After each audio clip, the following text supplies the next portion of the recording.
Ladies and gentlemen, welcome back to the analysis of YOLENO TV. I hope you're well from wherever you're watching this channel.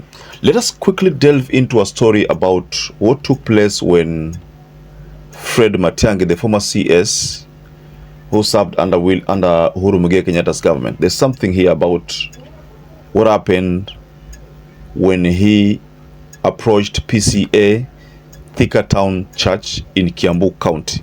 Yes. We dialogue and make peace.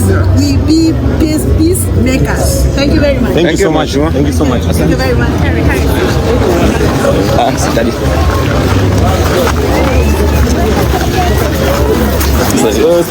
Sorry.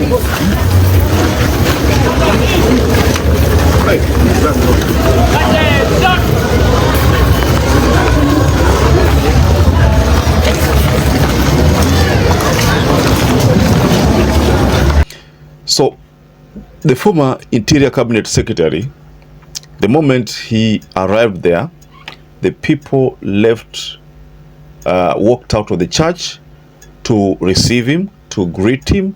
So that's what really happened. I believe you've seen footages of supporting the same. So there's a statement which Fred Matiangi issued here, which of course we can say it's political, but because he's a presidential hopeful, he had to deliver a statement to William Samoei Ruto. So before I take you through Fred Matiangi's statement, kindly take this opportunity, just go below there and like this video. And by the way, I don't take your likes for granted. They mean a lot to the channel.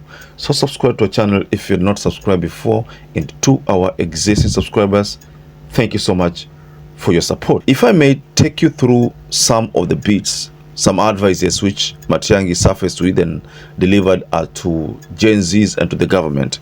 So this is what he said in summary. He said, let us, especially as parents, encourage one another as we raise our children, because the first environment of training is the family and the home. In addition to the knowledge we are seeking on how to guide our children, let us also ensure we develop strong and deep relations with them, speak to them, love them, and allow them to express themselves. That is what he said. And he went further to say, what we are seeing right now in our country right now is the challenge. We were contesting the voices of our children, when in actual facts that should be a natural thing, that when our children should be speaking to us, and when they are talking, we listen to them. So, to cut this long story short, ladies and gentlemen, allow me to share this video. What our people and our young people particularly are seeking is that they are listened to. And our leaders, particularly our leaders in government, who are the ones who have consequential convening power, are the only ones who can put people together in the manner in which even civic leaders are suggesting, so that we can focus on the solutions to the challenges and the problems that we are dealing with. But it cannot be that, when something happens like happened last Wednesday, we now begin saying things that are very interesting. Honestly speaking, it's so difficult to even try to repeat some of the things I'm hearing. How can you say, now we are talking about one community, or saying, the people who were on the streets came from Muranga and Nyeri, and then they went all the way to Kericho and Kisii and Kakamega and Mombasa. So there was no one in Muranga and Nyeri that day. Everyone left Muranga and Nyeri, went to Busia and Kisumu. Honestly, Narok, we are, that is worse than a joke, honestly. When you are talking about the grave nature of the challenges that we are dealing with, how can we trivialize such a serious national crisis and then subject it to, hilarious jokes like those? Let's be serious. And personally, I associate myself with the remarks and the position that has been taken by the religious leaders in this country, private sector groups that are saying the same thing as we are saying, namely that our country is headed the wrong direction. And then this is not rocket science. You don't need a PhD from Harvard to know we are headed the wrong direction. You can see it. It's written all over the place. And in saying so, we are saying this is a patriotic moment. It's a moment for all of us to cross ranks. Wacha tuweke kando hata hiyo mambo ingine yote, siasa nini. we're talking about uchaguzi is 25 or 26 months away. Our country must survive first, and we must be a stable nation before we get there.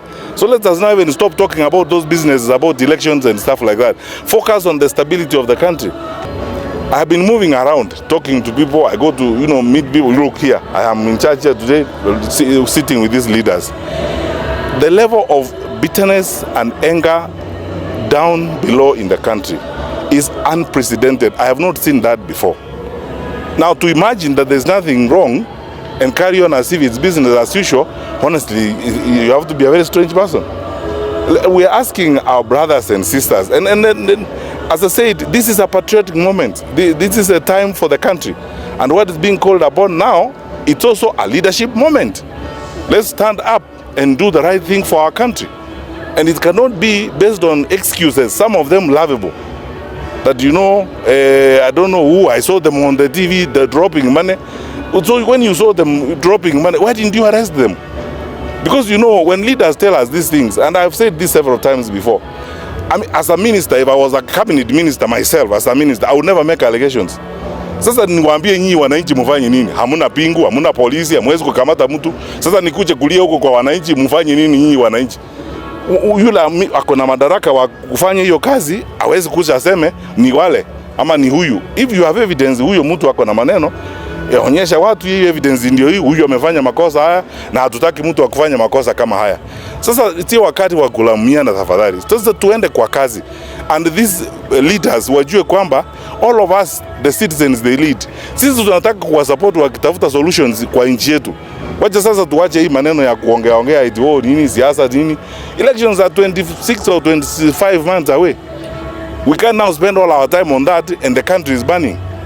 So that is my view, and that's what I think needs to happen. Let us put all our energy now on the solutions to our country.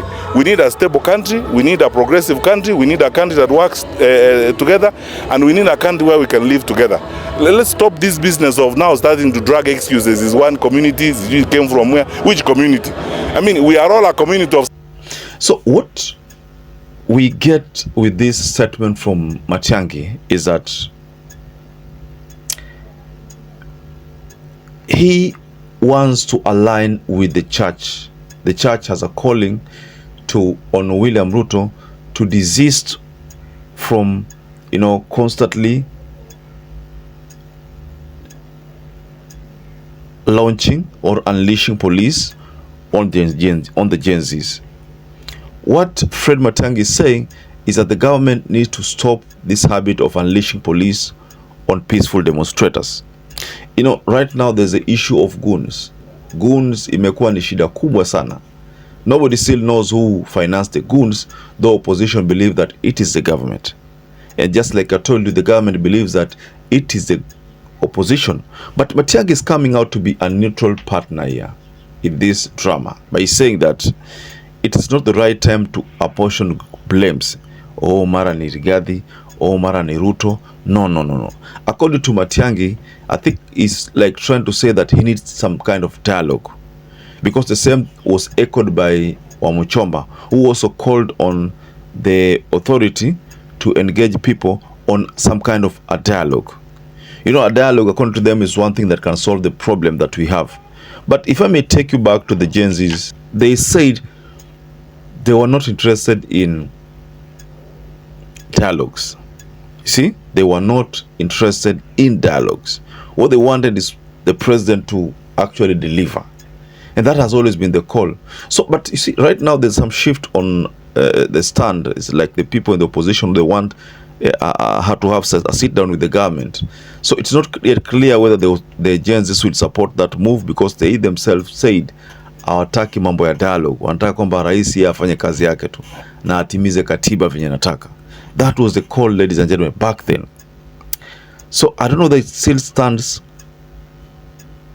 whether that call still stands, but let's just give it some benefit of time, tuone kama ni kweli Gen Z hawataki kuongea na serikali.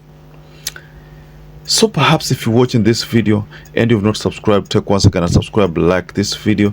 Until you catch up again, stay safe and stay blessed.